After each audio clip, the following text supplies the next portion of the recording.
Chaque année, on fait la route des vins, mais sans sortir du salon. Et chaque année, on change de route. Voilà, et cette année, on a décidé de commencer par l'Est. Et croyez-moi, il vaut mieux nous avoir au début qu'à la fin. On avait fait un premier projet de film qui vraiment s'en tenait à ce lieu de tournage, le Salon de l'Agriculture. Et puis on s'est aperçu que c'était vraiment impossible. Enfin, il y a quand même des centaines de milliers de gens là-bas. Enfin, c'est un truc de fou furieux. Donc faire un film d'1h30, enfin, imagine, déjà ça ne dure que quelques jours. Un tournage de film, ça dure au moins un mois, enfin 5 semaines, 6 semaines. Donc c'était impossible de le faire dans ce cadre-là. Et c'est alors que lors d'une projection de notre dernier film Near Death Experience, enfin, d'une avant-première comme celle qui a lieu aujourd'hui, Gustave a lancé, mais sous forme de boutade, qu'on allait faire une route des vins, mais avec Depardieu, Poulvord et Michel Houellebecq. Et tout le monde, connaissant la réputation, disons, un petit peu d'amateur de vin de ces trois personnages, tout le monde de la salle s'est mise à rire. Et donc on s'est dit, attends, c'est peut-être pas une si mauvaise idée que ça, puisque ça fait rire tout le monde. Donc on a transformé notre idée de base du Salon de l'Agriculture en les faisant sortir du salon en taxi pour faire également la route des vins en vrai. J'ai une bonne et une mauvaise nouvelle. La mauvaise, c'est que j'ai recommencé à boire. Mais la très bonne, c'est que je me suis rapproché de Bruno. Donc au salon, les tentations étaient grandes. Donc effectivement,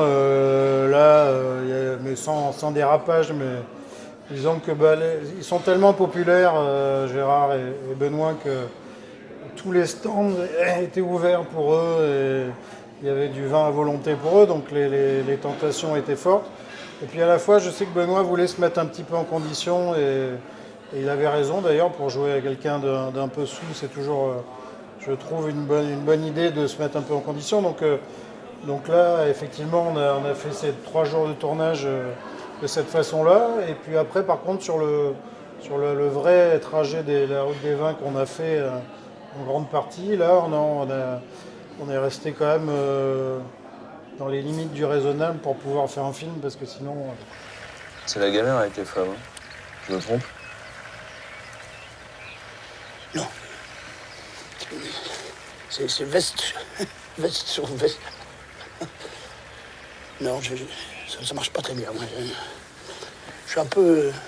Je suis maudit, quoi. Les journalistes parisiens nous ont souvent reproché de nous foutre de la gueule des petites gens. Il suffit de venir en province et pour s'apercevoir, que les journalistes provinciaux, eux, voient qu'on ne se fout pas du tout de la gueule des gens, mais au contraire qu'on les aime et qu'on s'inspire d'eux. Donc ça, c'est déjà une bonne chose. Et effectivement, on est allé dans le monde ouvrier, on est allé dans le monde paysan déjà une fois. Là, on retourne dans le monde paysan. Nous, je sais pas, de parler de la vie des gens humbles, c'est quand même pour nous toujours émouvant et source d'inspiration. On serait très emmerdé si on devait faire un film sur le monde bourgeois, on ne saurait même pas ce que c'est. Ouais, mais je vois plein de bonnes choses. Un CDI dans peu de temps. Ouais. Et surtout, vous avez une très très longue ligne de vie, là. Vous allez vivre très longtemps, jusqu'à 115 ans. En pleine forme, en plus. À part quelques fuites urinaires et 2 ou 3 petites varices. Et là, je vois que ça va être votre pause et que je vais vous raccompagner chez vous avec mon taxi.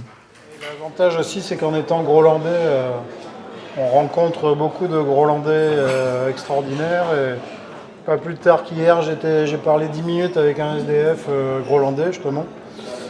Et quand on parle comme ça avec des gens pendant 10 minutes, un mec qui était à la rue depuis 8 ans, et qui gardait la foi, qui ne voulait pas tomber dans le racisme, c'est étonnant la vie des gens. Et c'est non seulement une source d'inspiration, mais c'est ce qui nous donne la force. Donne la force et l'énergie de faire des films. C'est aussi pour ces gens-là.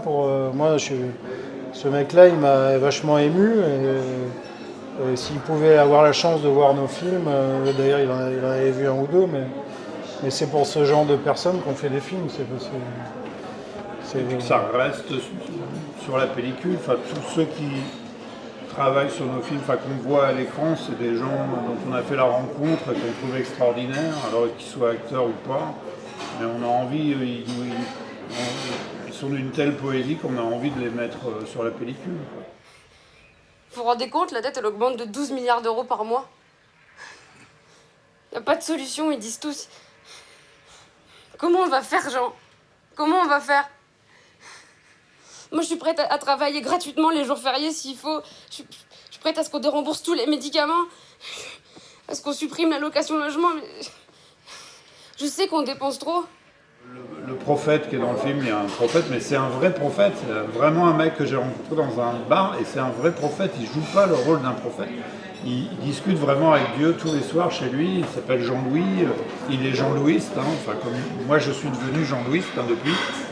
Mais c'est pareil, quand je l'écoute, j'hallucine, quoi. Mais c'est trop bien. Et là, il est dans le film. Il est extraordinaire. Il est beau. Ouais, on se fout pas du tout de sa gueule. Au contraire, on est omnubilé par ce qu'il dit. Et par même Vincent Lacoste a eu des discussions de plusieurs minutes et plusieurs heures avec lui. Et c'est un mec qui te scotche par son... Nous, on est scotché par ce genre de personnage. Hein. Et c'est ça la vie. La vie, c'est la rencontre de personnages différents, hors normes. Et il n'y a pas besoin de sortir dans la rue. Quelquefois, on en trouve. C'est ça la beauté de la vie, c'est de tomber sur des gens extraordinaires et qui ne le savent pas forcément. Mais pour nous, c'est une mine d'or. L'important, c'est le mystère, la dignité. Mystère. Rester classe. Il faut savoir donner à la fois de la couleur, tout en gardant la gravité. Ah oui, voilà, c'est ça. Alors, ce serait plus dans le... Enfin, ce langage cinématographique-là, c'est notre langage à nous. Alors on veut qu'il soit créatif, réussi, et ça on passe par là, quoi. Je veux dire, si c'est simplement... Enfin, c'est bien aussi d'avoir une opinion politique ou une opinion sur le monde et les gens, d'accord, mais ce qu'il faut, c'est apporter quelque chose d'original. Nous, ça passe par ça passe par les gens qu'on montre, ça passe par les propos qu'on a, qui ne sont pas forcément empreints de certitude. Il y a toujours un petit doute dans tous les coins, mais c'est pas grave. Un gros doute. Un énorme doute, mais le plus important, c'est ça, c'est les gens qu'on montre, les situations ubuesques dans lesquelles on est nous-mêmes confrontés toute la journée aussi, il ne faut pas se cacher. Donc c'est notre façon de voir le monde, quoi.